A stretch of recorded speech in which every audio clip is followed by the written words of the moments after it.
At the state capitol, our state lawmakers were in and out and got nothing done. After just 2 days of talk, state lawmakers ended a special session called by the governor to fix the problem with how and where funds from a marijuana tax are distributed. Well, joining us now to talk about what did and did not happen at the special session is political reporter Marianne Goodland of ColoradoPolitics.com. So thank you for being here. Waste of money, Marianne?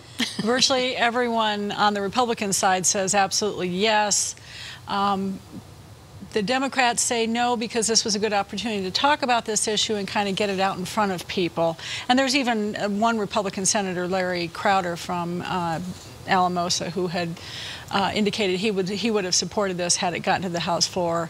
And there were some Republicans who thought this was a good opportunity to talk about the issue, but really what happened is that the Senate Republicans put their foot down, said no and no way, and that was how it went. And you said there was a lot of finger pointing going on.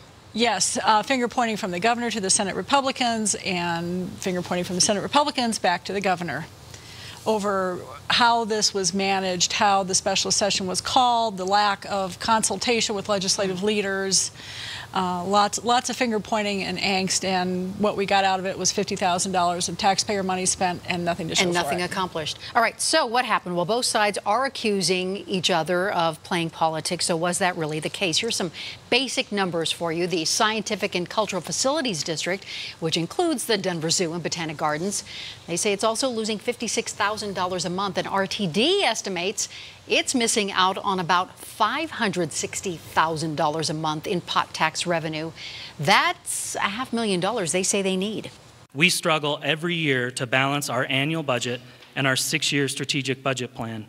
Every bit of revenue is important to operate and maintain our system in a state of good repair as required by federal regulations. All right, Marianne, so what options do these organizations like RTD and SCFD have now? A little bit of belt tightening. RTD and SCFD both told the Transportation Committee in the Senate that they did not anticipate any service cuts because of this, at least not in the short term. Depending on how long this thing drags out, that may change. Okay, so where do you think this is headed? That's increasingly hard to say. In 3 months, the legislators will be back. And with the hopes that a solution that both sides can agree to will have worked this out by then. But there's a very big question hanging over this whole thing, which is whether or not voters in these special districts have to reauthorize these tax revenues. And that's the position that the Senate Republicans have taken, or at least the leadership of the Senate Republicans have taken, is that this must go to a vote. Democrats, on the other hand, say that the courts have decided at least 4 times in the last 20 years that when a mistake like this happens, that they don't have to go back to the voters. And this is a very, very wide chasm right now between the two sides. Right. This is, it doesn't sound like there's middle ground there, but how will they find that?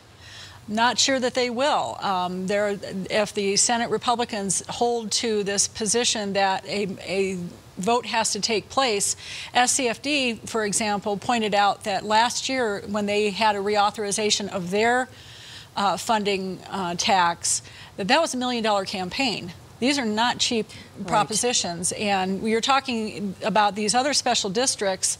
There were about a half dozen transportation authorities on the western slope. There was an affordable housing district in Summit County and a hospital district in Montezuma.